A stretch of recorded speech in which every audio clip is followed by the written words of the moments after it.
Vi no céu outro sinal grande e admirável, 7 anjos tendo os 7 últimos flagelos, pois com estes se consumou a cólera de Deus. Vi como que o mar de vidro, mesclado de fogo, e os vencedores da besta, da sua imagem e do número do seu nome, que se achavam de pé no mar de vidro, dando harpas de Deus. E entoavam o cântico de Moisés, servo de Deus, e o cântico do Cordeiro, dizendo: Grandes e admiráveis são as tuas obras, Senhor Deus Todo-Poderoso. Justos e verdadeiros são os teus caminhos, ó Rei das Nações. Quem não temerá e não glorificará o teu nome, ó Senhor? Pois só tu és santo. Por isso, todas as nações virão e adorarão diante de ti, porque os teus atos de justiça se fizeram manifestos.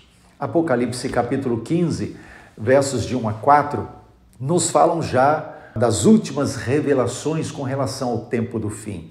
Mas é extraordinário o que fala a respeito daquela multidão diante do Senhor e adorando ao Senhor, mas eu destaco aqui particularmente a justiça de Deus, falando que o Senhor é justo, os atos de justiça, né, que Ele é justo. E quando nós pensamos que Deus é justo, nós precisamos destacar que é contra a natureza de Deus fazer qualquer coisa que seja injusta. Sempre será de inteira justiça as bênçãos que Ele dá ou as correções, a disciplina do Senhor, o castigo do Senhor. A Bíblia diz que Deus castiga o filho a quem Ele ama. E Deus dá exatamente na medida que cada um precisa receber. Deus não vai dar nada além, nada de mais e nada de menos.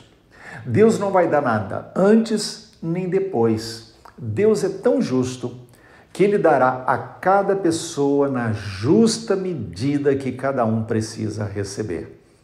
Então, por ser justo, Deus precisa nos corrigir. Mas nós olhamos na Bíblia que o pecado ofende a santidade de Deus.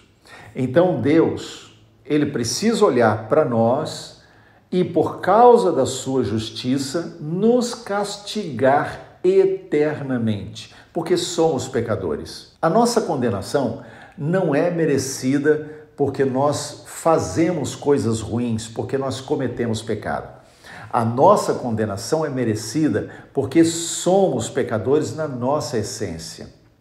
Então Deus, por ser justo, Ele precisaria nos condenar eternamente por causa do nosso estado pecaminoso. E mesmo nos amando com amor eterno, Ele teria que ser 100% justo. Mas Deus também é 100% amor. E Deus deseja nos restaurar, Deus nos deseja ter de volta para Ele. Só que temos um problema. Deus é 100% justo e Deus é 100% amor. No seu amor, Ele nos quer de volta. Na sua justiça, precisa nos castigar. Então, a justiça de Deus tem que ser satisfeita para que o seu amor também seja. Então, por amor, Deus decidiu enviar Jesus, o seu Filho unigênito, para assumir os nossos pecados, para se tornar pecado no nosso lugar e assumir a nossa culpa. Então, quando Jesus foi à cruz e Ele se tornou pecado por nós, a justiça de Deus foi satisfeita, porque o salário do pecado é a morte. Então Jesus morreu e a morte de Jesus com os nossos pecados pagou o preço que a justiça de Deus pedia por causa do pecado. Então Deus já não precisa mais nos condenar. Por quê? Porque Ele já condenou Jesus, porque Jesus já experimentou a morte. Então Jesus foi condenado em nosso lugar. E essa justiça, ela também se aplica na questão do juízo de Deus, do julgamento de Deus.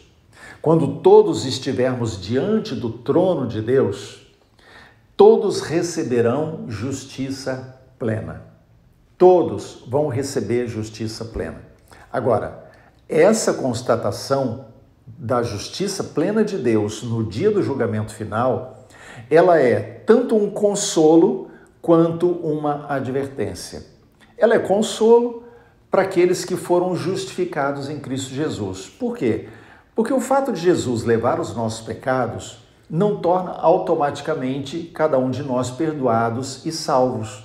Porque ele diz, todo aquele que nele crê. E fé é obediência. Então, se eu creio em Jesus, na obra redentora da cruz, e eu me submeto em obediência a ele, então eu sou salvo na eternidade. Então é um consolo saber que eu vou receber essa justiça de Deus, que é a salvação.